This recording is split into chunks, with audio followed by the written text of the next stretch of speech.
Hi everyone! I hope your day is going well. Welcome back to the second video in the Writing for Everyday Life series. My name is Amanda and I'm glad that you've decided to join me today. We left off at discussing the importance of writing well. If you recall, one of our hiring managers stated that a huge cover letter turnoff is when people write poorly. But what exactly does poor writing entail? Watch this video to find out.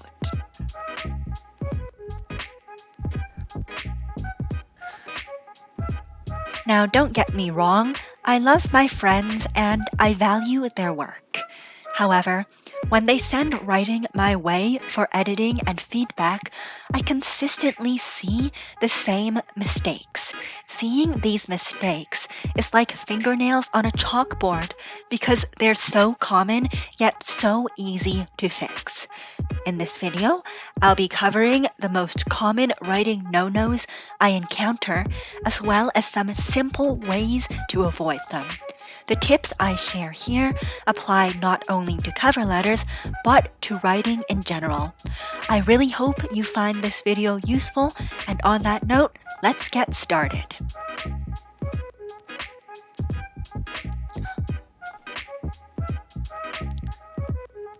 So what I'd like to do is present you the erroneous text, give you a chance to find the error yourself, and then go over together where the writer went wrong. Why don't we start with this example here, so I'll give it a pause. Now, I hate to admit it, but every time I see this, every single time, I fail to recognize that something's wrong until I remember that I've seen it before. So if you're like me and didn't notice, there's actually two of the word the in this sentence. In other words, it reads, can you find the mistake? Sneaky, right?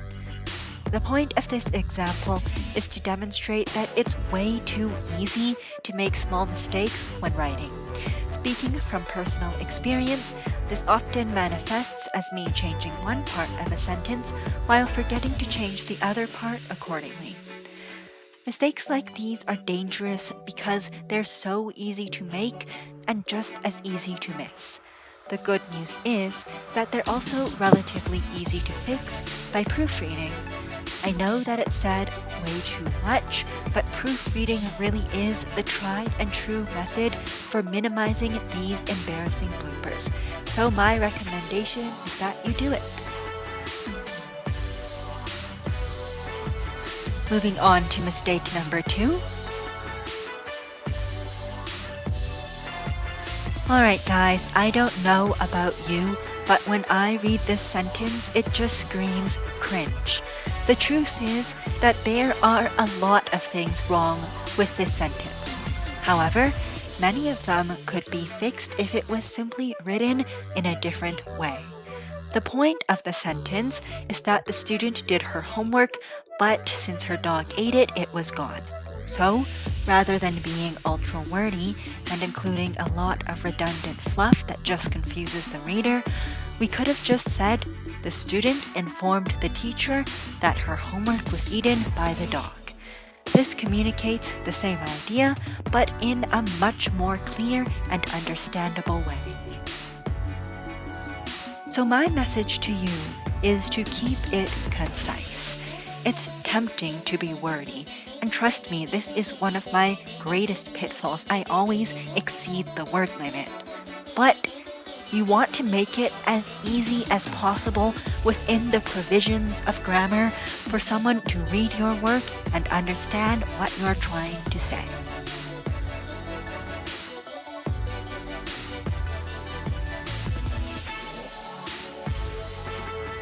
Now for mistake number 3, give it a try yourself. Friends, am I the only one who spotted that voluminous mistake? Sorry, I'm a sucker for bad puns. But in all seriousness, the word voluminous is completely out of place. It's true that the person reading this sentence could infer what the writer means, but I think we can all agree that voluminous is just not the right word to use.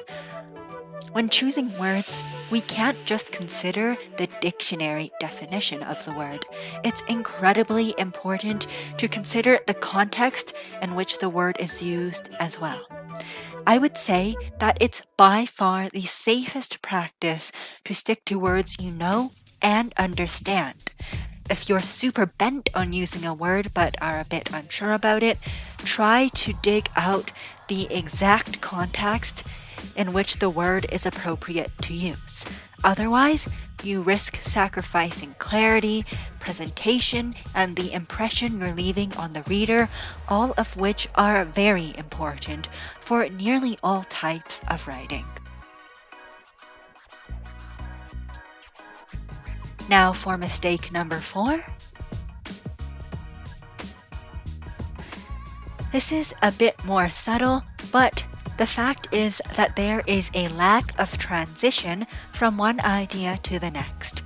When the writer goes from sentence 1 to sentence 2, it's like going from A straight to C while completely skipping B.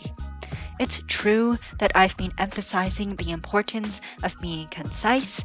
However, there is a difference between being concise and leaving something out altogether. As concise as your writing should be, it must also be presentable, meaning that the ideas should flow in a way that facilitates reader understanding. Keep in mind that transitions from one idea to the next don't have to be elaborate or long at all. They can be phrases such as a result, or accordingly. Sometimes, though, a concise and informative sentence may indeed be necessary. The good news is, this shouldn't be difficult either. Something that helps me is to consider what your statement assumes that the reader knows. For instance, in our example, you're talking about how well versed you are as a waiter. If you've been a waiter, then you must also have worked at a restaurant. So, a quick and easy fix is to change the second sentence to, I have worked in the restaurant setting for 3 years and have experience waiting tables. What we do here is go back.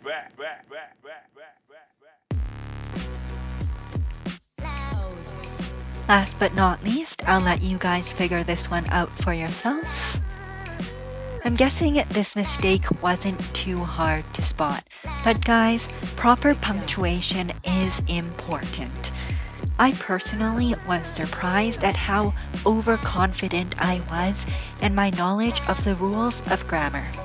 However, as this example demonstrates, proper grammar can make or break a sentence. That being said, I will admit that I was on the line about including a point about grammar because the example provided is an extreme, and relative to the other things I've mentioned, grammar errors are probably more easily overlooked. However, I do think it's important to mention because again, we want to make our writing as clear as possible and as presentable as possible to the reader.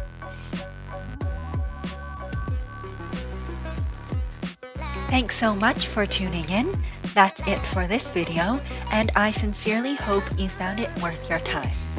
Now, whether it's a cover letter or an email, good writing takes effort and persistence, and there's no way to sugarcoat it. In the next video, I'll be sharing what I've learned over the years about how to make the process as painless as possible. I'm looking forward to seeing you then. Goodbye for now.